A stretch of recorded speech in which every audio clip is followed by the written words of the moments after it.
Alright, so one of the most controversial accessories I have for the Model T is the water pump.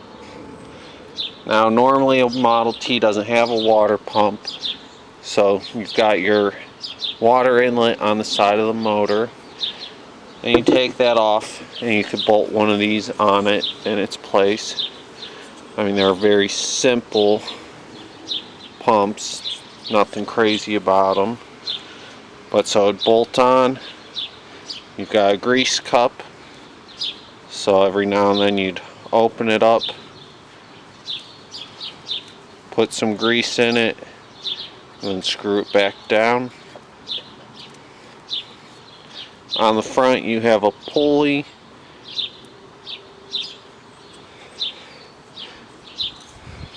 But yeah, fairly simple things.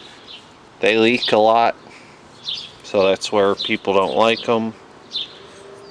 And they're like, the original T's were designed to work with the thermosiphon, so they don't need them. And yeah, a lot of people seem mixed on these.